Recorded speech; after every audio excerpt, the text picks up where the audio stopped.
Comme ça, vous l'aurez en tutoriel. Ok. Donc, pour faire la particule, nous, ce qu'on va faire, c'est qu'on va créer une espèce de boule disco de laquelle on va faire émerger tout plein de particules. Donc, pour ça, une boule disco, je vais faire une icosphère. Donc, je suis Shift-clic droit à un endroit pour mettre le 3D curseur à cet endroit-là. Shift A et je crée une icosphère. Je fais G et Z pour la mettre sur l'axe en haut. Et je la mets un peu à l'échelle pour que dans ma scène, elle soit sympa. Je la place à peu près où je veux. Là, c'est pas très important. Voilà, je la mets là. Ok. Pour faire un générateur de particules, on va simplement aller à gauche, à droite ici, pardon. Euh, ici, donc il y a un onglet. Donc tous les onglets bleus, en fait, c'est des modificateurs que vous avez sur votre objet. Et donc, le premier, c'est les modificateurs. On a vu, on a utilisé le booléen, le build et tout, etc. Il y en a plein d'autres. On va pas s'en servir là. Le deuxième onglet, c'est les particules, les propriétés des particules. Le troisième, c'est les propriétés physiques. Notamment, là, on va se servir de la collision pour que les particules cognent dessus après. Et ça, c'est les contraintes. C'est à autre chose. C'est pour dire, par exemple, tu peux le caler sur le sol de cet objet-là. Enfin bref, c'est un autre truc. On va pas s'en servir là. Donc là, ce qu'on veut, c'est juste les particules. Particules, si vous cliquez là. Donc là, vous pouvez le faire limite en même temps. Hein. C'est vrai que c'est quand même ça. Vous avez créé votre icosphère, vous la mettez à peu près au-dessus de votre truc. Vous allez dans l'onglet Particle Properties. Pour l'instant, il n'y a rien.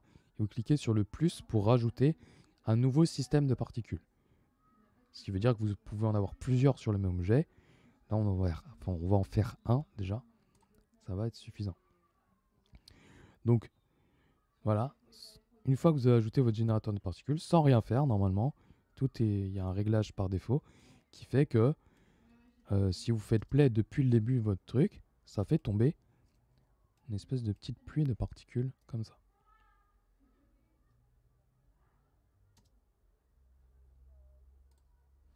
Ok. Donc tu fais la sphère, tu vas dans le deuxième onglet bleu avec les petites particules là, un point et voilà.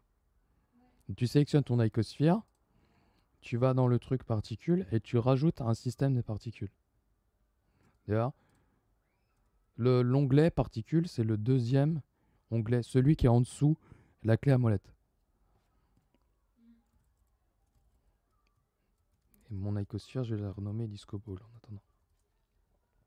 C'est normal, parce que pour l'instant, tu n'as pas de système de particules. Tu cliques sur le plus pour ajouter un système. Donc là, tu vois, il y a des petits points blancs qui apparaissent, c'est les particules. Et si tu joues ton animation depuis le début, tu devrais voir plein de petites particules qui apparaissent et qui tombent. Oui. Ok, ça c'est bon tout le monde?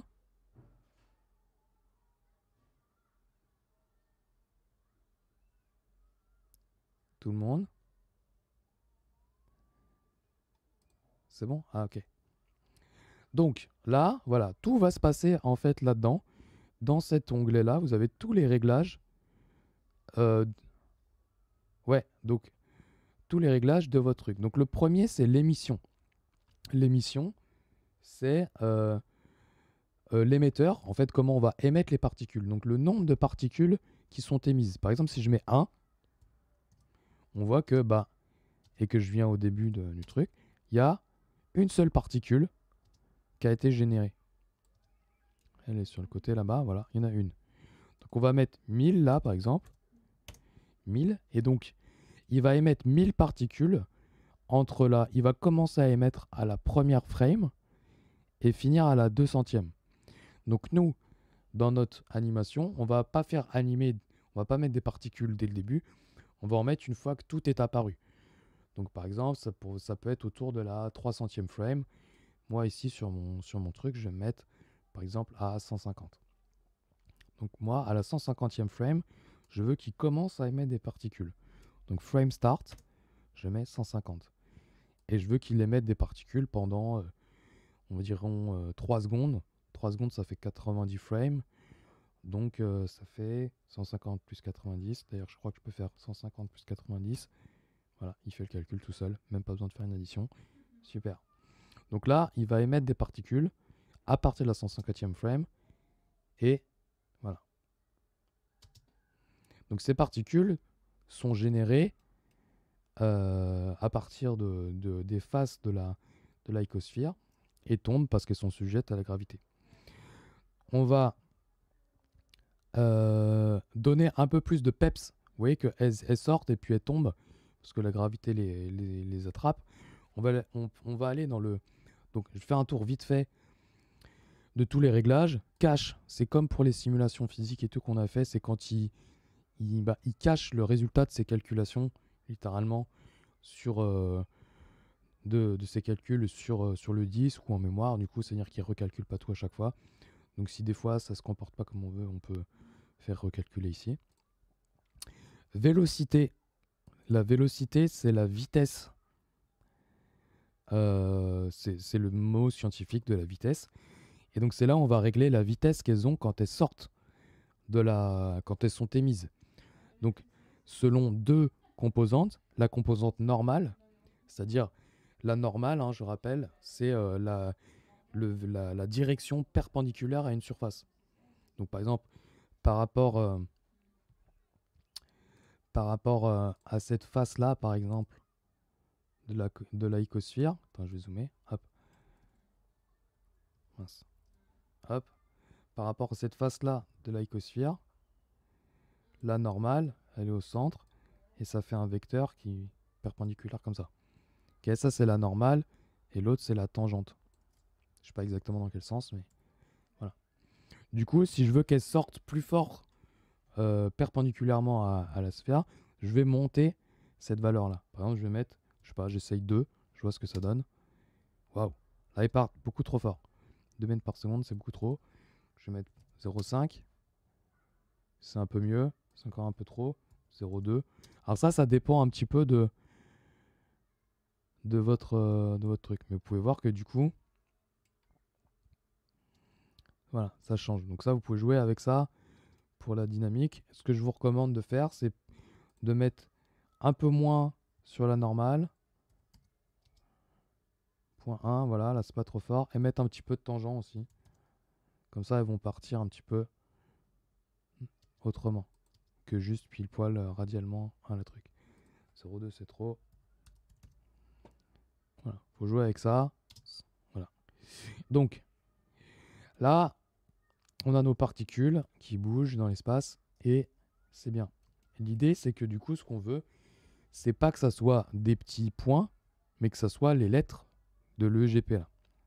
Donc pour faire ça, il faut qu'on crée déjà ces lettres pour dire bah Coco, c'est ces lettres qu'il faut que tu mettes comme particules. C'est là où ça va se faire, c'est qu'on va aller donc dans les réglages du générateur de particules, dans l'onglet Render. Donc c'est vous avez émission, cache, vélocité, rotation, vous pouvez l'activer déjà, physics et render.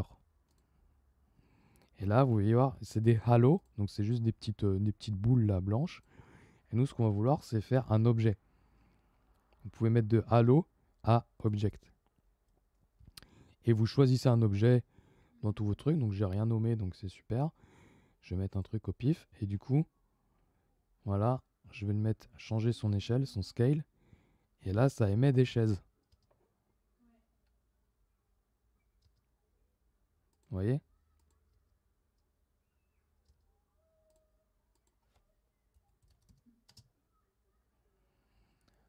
Voilà, c'est ça. T'as tout compris. Et donc c'est très simple à faire. On va le faire très simplement. On va se mettre dans un petit coin à côté. Pour pas que... Hein? L'objet? Exactement. Exactement. Donc là, tu prends un objet, n'importe quel objet, il va créer ton objet. Et tu peux changer l'échelle. Voilà. Et tu peux mettre aussi du coup scale randomness. C'est est-ce qu'ils ont tous la même taille exactement ou est-ce il y a un truc aléatoire dans leur taille. Donc c'est bien d'en mettre un peu pour pas qu'ils soient tous pareils. Voilà. Là on a une pluie de sièges. Donc maintenant juste pour changer ça, on va créer les lettres. Pour créer les lettres C'est assez simple parce qu'il y a un truc qui fait ça tout seul. Je vais shift clic droit en dehors de ma scène, hors de vue, donc sur le côté là-bas. Et du coup, je vais faire shift A pour ajouter un texte. Donc là, voilà, il est loin. Donc je fais 2 points, points sur le pavé numérique pour cibler dessus.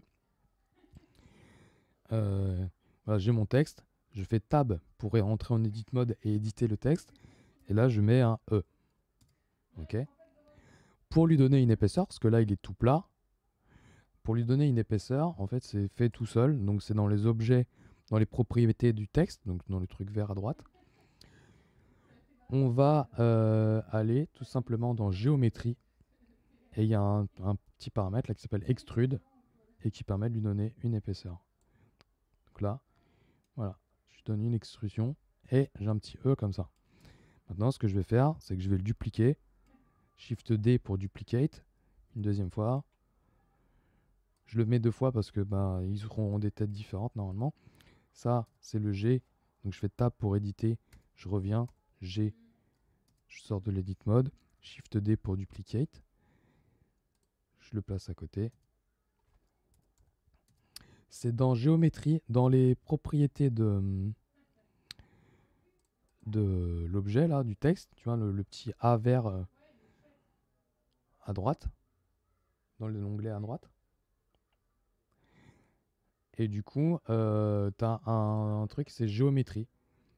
Tu as 3 onglets, tu as shape, texture space et géométrie. Et dans géométrie, c'est extrude. C'est pas à mettre là. Tu l'as?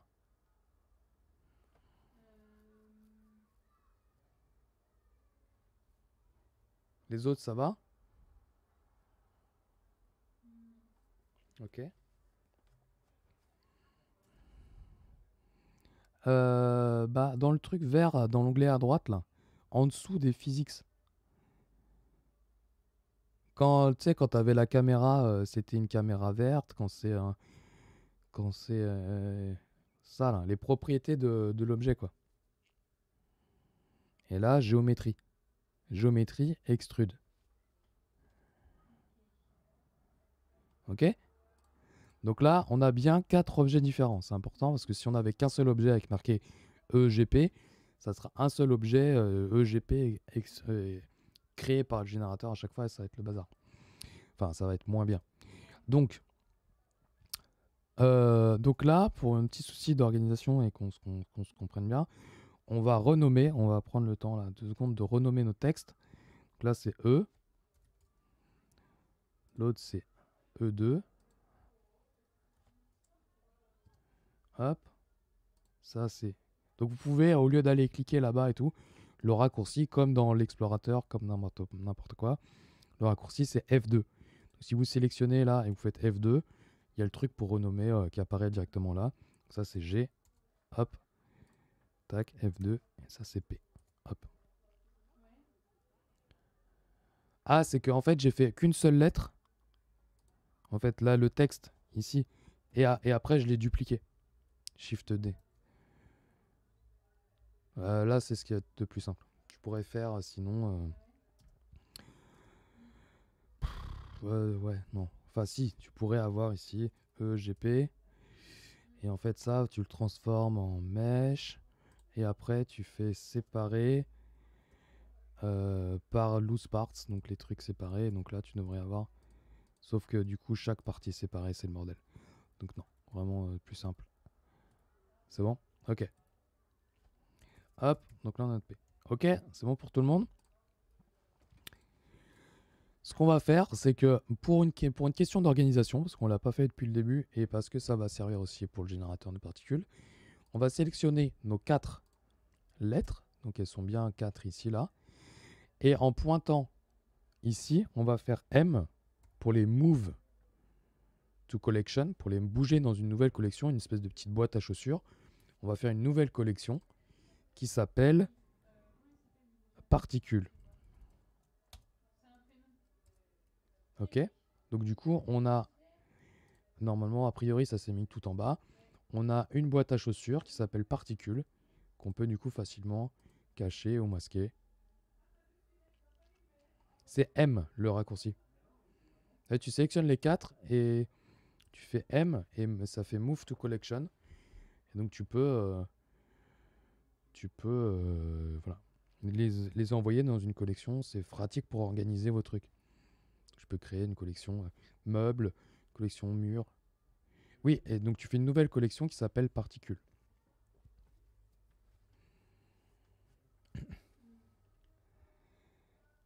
Du coup, oh non!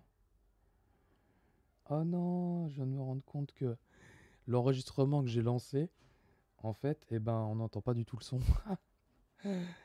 Ah non, ça fait 15 minutes que je parle et qu'en fait, il n'y a pas de son dans l'enregistrement. Oh non, pourquoi? Ah non, fait chier. Moi, je me dis, c'est cool, vous allez avoir le tutoriel et tout après derrière. Bon, bah du coup, fallait écouter. Vous aurez l'image, mais pas le son. Ça fait chier un peu de le refaire. Bref. Donc, de toute façon, on a fini. Parce que là, on a les particules, ok? On a notre petite collection particules. Donc, en toute logique, si maintenant on veut que notre générateur de particules émette des particules, on va faire quoi? On va sélectionner, notre générateur de particules, donc notre icosphere ou tout notre bordel là. On revient dans les propriétés de l'objet, enfin pardon, du moteur du truc de particules. Donc si elles sont toutes dans le même sens, c'est que vous n'avez pas cliqué sur Rotation. Si vous cliquez pas Rotation, elles vont être toutes droites comme ça. Ce qu'on peut vouloir faire parfois, hein, mais c'est pas très beau là. Donc on va activer Rotation pour qu'elles soient un peu n'importe comment au passage. Et du coup, donc Render as Object, donc là on pourrait sélectionner le E, super. Sauf que du coup, on a un petit problème, c'est que comment on fait pour en sélectionner plusieurs en même temps? Parce qu'on peut pas mettre E et E et E et GP. En fait, du coup, on fait, au lieu de render as object, on fait render as collection. Et là, on va sélectionner la collection particules. Et là, il va aller piocher. Donc, je remonte l'échelle, que ça soit bien. Et là, en fait, on voit qu'il y a des E, des G, des P. Et voilà, on a... Bah alors, tac. Pour la rotation, vous pouvez lui donner... un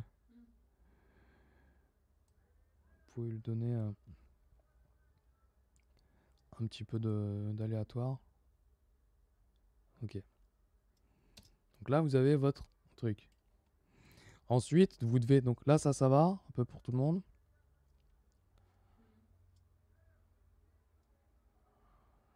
Ah ouais, c'est que tu as dû te mettre trop de velocity. Faut vraiment que ce soit un truc, tu vois, je suis à 0,1 ou même 0,05. C'est pas des gros trucs parce que tu as une scène qui fait pas 12 mètres de large. Donc en fait, s'il fait 2 mètres en une seconde et que ta scène elle fait 2 mètres de large, bah en fait, il va très vite. Il va traverser ton truc en une seconde. Donc voilà, faut des chiffres plutôt bas. Ok, il reste 3 minutes. Vous devez remarquer que du coup, quand vous faites play, c'est joli, elle tombe par la gravité, mais passe à travers tous vos bordels. Parce que vous n'avez pas activé la collision pour vos trucs. Il n'y a pas de raison que vous l'ayez fait avant, donc c'est normal. Vous sélectionnez votre sol, vous cliquez sur Physics Properties à droite, qui est en dessous de particules, et vous activez juste collision. Et du coup, ça fait que ça va cogner contre votre sol. Et ils vont rebondir. Voilà. Dernière chose que vous pouvez faire. Donc ça, vous pouvez le mettre sur vos murs, sur vos objets, sur tout. Et du coup, tout va cogner dedans. Ce que vous pouvez faire, c'est aussi mettre des couleurs sur vos... Donc là, normalement, vous n'avez aucun matériau, aucune couleur dans votre... dans votre truc. Tout est un peu en carton blanc. Donc là, vous allez dans les matériaux, vous rajoutez un nouveau matériel. Moi, par exemple, le premier, il est rouge, clair. Je vais mettre comme ça pour voir ce que je fais. Hop. premier, il est rouge clair. Le deuxième, il est rouge plutôt foncé. Hop. Le troisième, le G, il est bleu clair. Et le P, il est plutôt genre vert foncé gris. Vert. C'est dans Physics. Donc tu sélectionnes ton truc. C'est Physics, Properties et Collision. Ouais, bah tous les objets que tu veux qui cognent dedans. Donc le sol, les murs, en fait tous, a priori. Donc là, hop. Voilà. Moi, il y a un truc. Ah oui, alors voilà. Donc là, c'est bien, c'est sympa. Moi, j'aime bien mon truc. J'aime bien ma life. Sauf que je trouve que mes particules meurent un peu vite. C'est-à-dire parce qu'en fait, vos particules ont une durée de vie. C'est dans le tout premier truc, c'est dans émission. C'est le lifetime, la durée de vie. Elle dure 50 frames. Au bout de 50 frames, d'un coup, elles disparaissent. Moi, je vais leur donner un peu plus de durée de vie quand même. Dire qu'elle dure, je sais pas moi, 30 secondes. Enfin, 30 images, je veux dire qu'elle dure allez, 6 secondes. Ça fait 180 secondes. Vous pouvez faire vos calculs directement dans les trucs. C'est pratique comme ça. Même pas besoin de faire du calcul mental. Hop.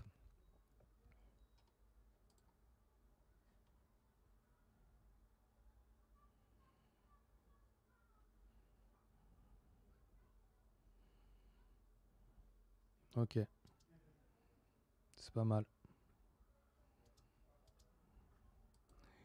Et après, ce qui est sympa, c'est aussi que si vous bougez votre émetteur, sa vitesse et ses trucs à lui-même vont influencer sur les particules. Donc par exemple, si je le fais simplement tourner sur lui-même, donc je fais I, rotation, hop, et plus tard je le fais tourner RZ, je fais tourner, je sais pas combien j'ai fait, RZ 360, je fais faire un tour sur lui-même après.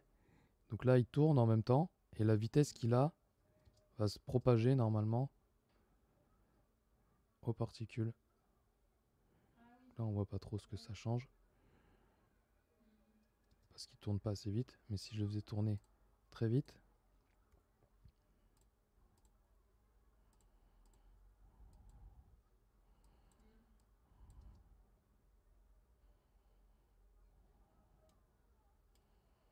il y a trop de trucs pour qu'on voit la diff. Bon. Il y a un peu trop de particules quand même, moi, où elles sont trop grosses. Donc là, il y a après une question d'équilibre à trouver. Faut qu'on les voit, mais en même temps que ça prenne pas trop de place. Donc là, après, il y a toujours un petit peu de bidouille à trouver pour que ça nous plaise bien. Donc, changer un petit peu.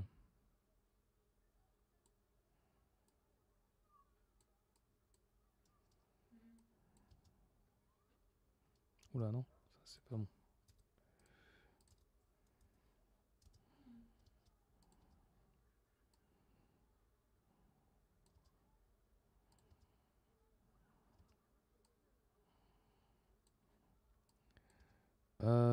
Alors, tu peux.